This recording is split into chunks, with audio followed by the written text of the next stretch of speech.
65% of black women in America who are raped not by white men but by black men. 65% of black women are raped by black men. Think of that for a moment.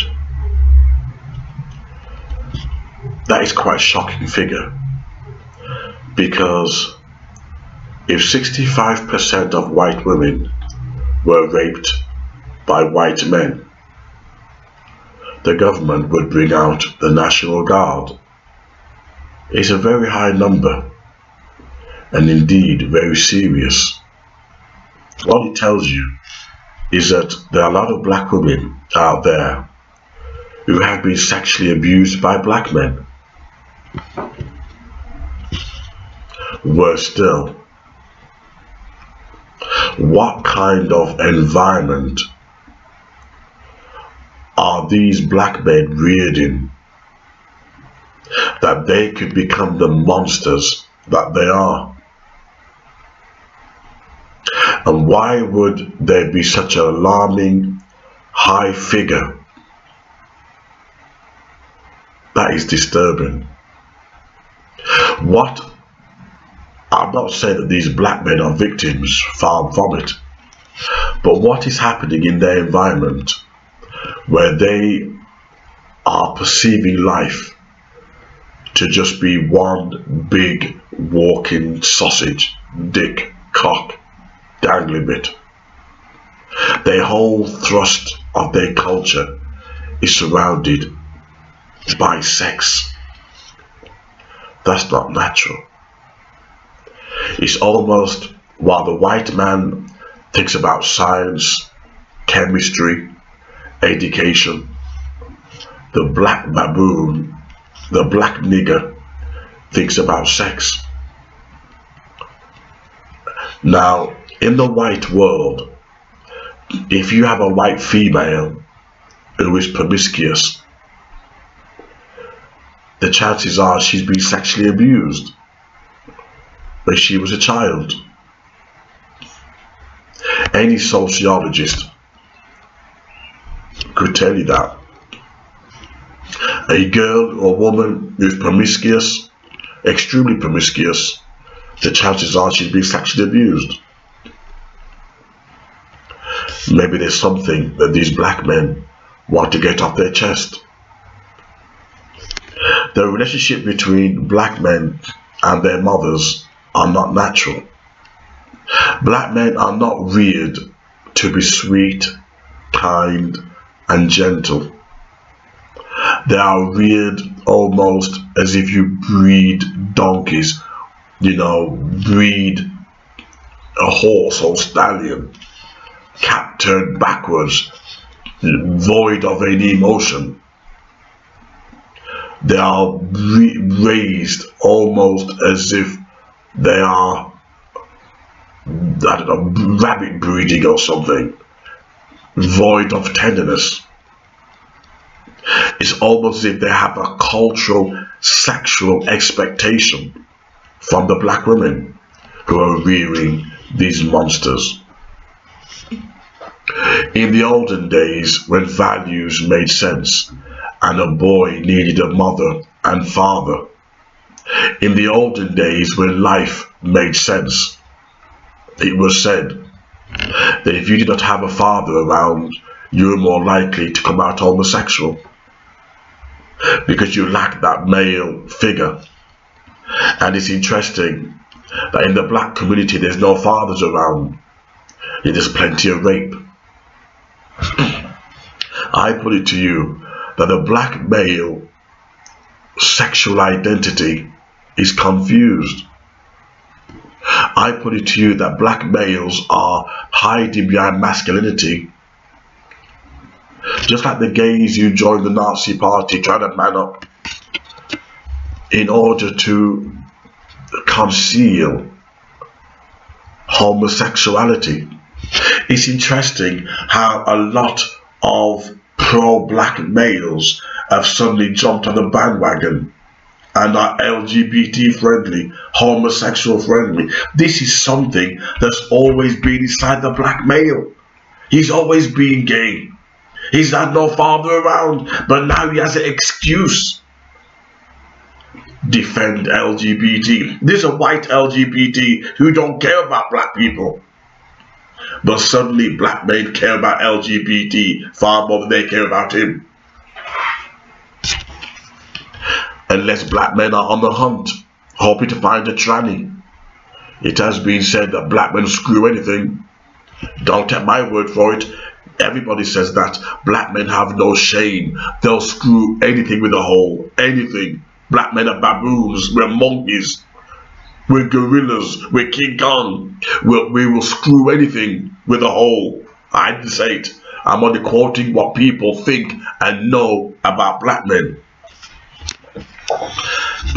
Now you're a black woman at college being raped by one of these monsters, these black monsters, and you have to choose a husband in your ghetto, in your environment.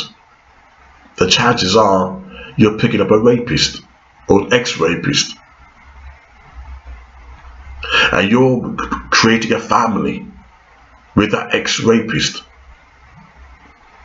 You can see why 75% of the black family are unwed. 75% of black male and black female did not follow the civilized route of putting a ring on her finger or his finger.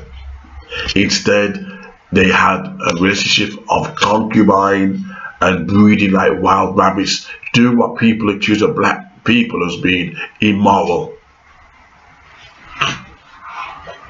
Going back to my first point, it is interesting that black male, of all the men in the world, we're the most brutish, we're the most masculine, rah, rah, rah. It shows now rap music is now coming out that most rappers are homosexual. Look it up. Look up 50 Cent and the other one. There's these rumors, even Snoopy Dogg. Look it up. Rappers, rap thugs are homosexuals, and what's that rapper name?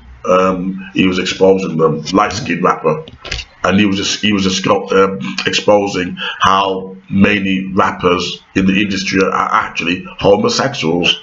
So there seems to be a kind of Greek clandestine homosexual culture going on, disguised in the form of rap music. It's almost like a homosexual ritual. So when they rape a black woman, they try to assert the missing masculinity. They're trying to assert the father they never had. They're not raping her because they get turned on. They're raping her to be a man, to try to reclaim back what he thinks he has lost. As I said, white males who were brought up without fathers, they end up screwing up. Not all, but the majority. Some end up effeminate, gay. But it's interesting, only black men turn out ultra masculine. Think about it. You are brought up by a black woman, no fathers around, to teach her to piss, to teach her how to hold your penis when you wean, how to hold your cock when you're pissing. You got no male positive role model to teach you how to be a man, and yet you're ultra masculine.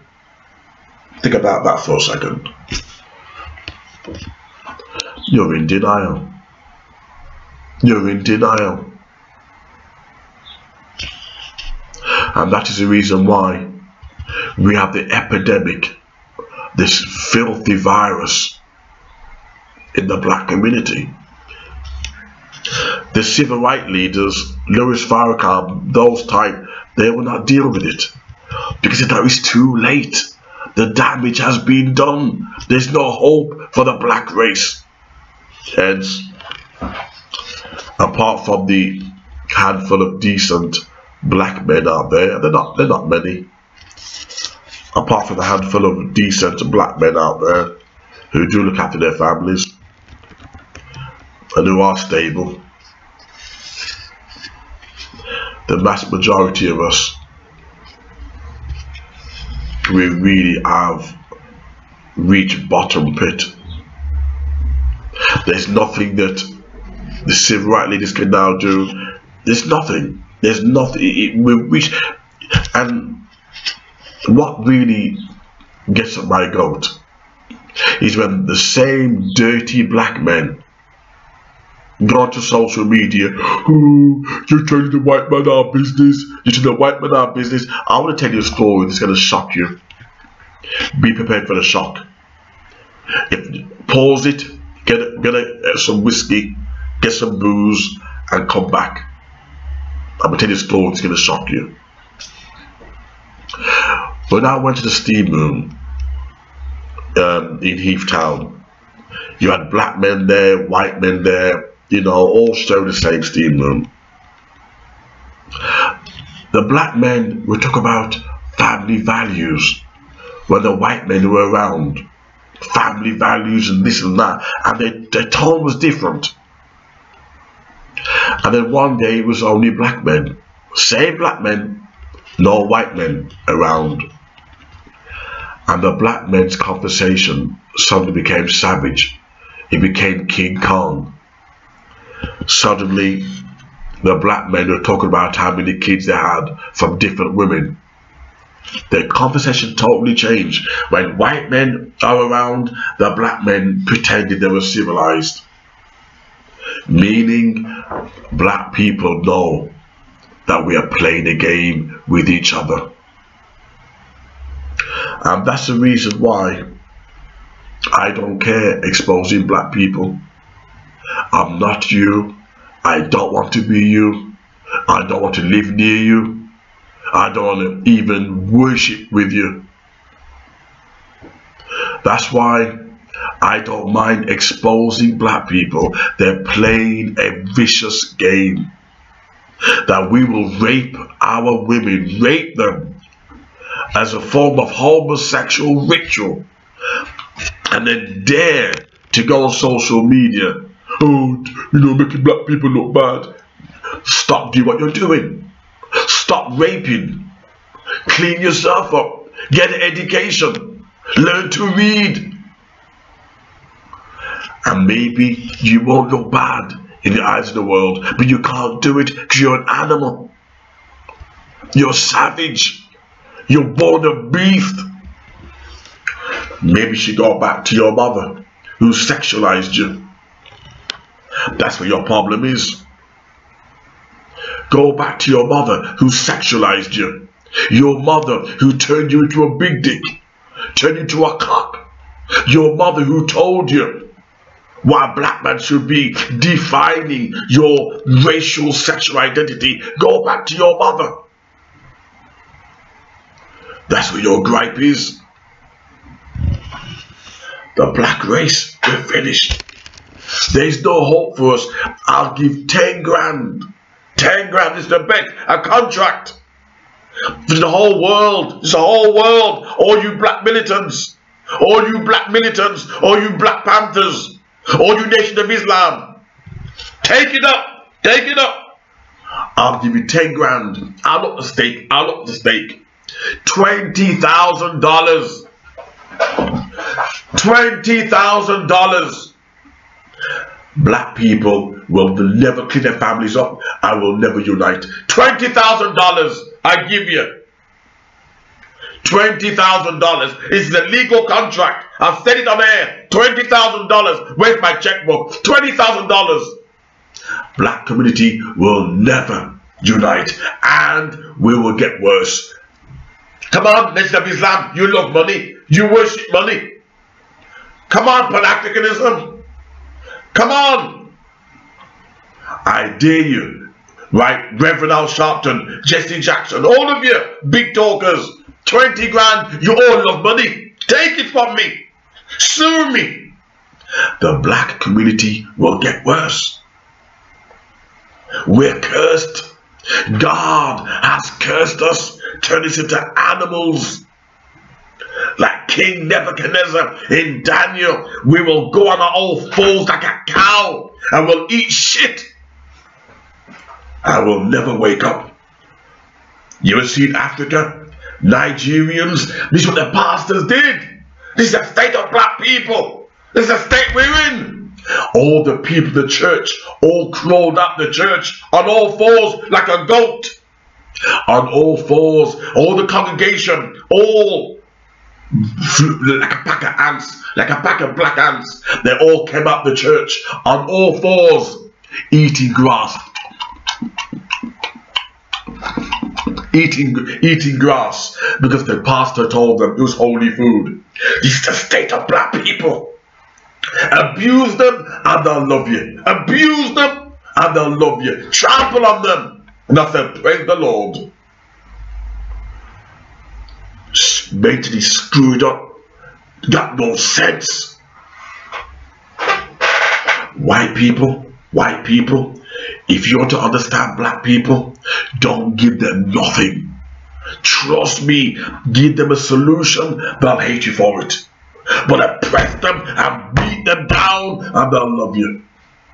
Our families, look at our families.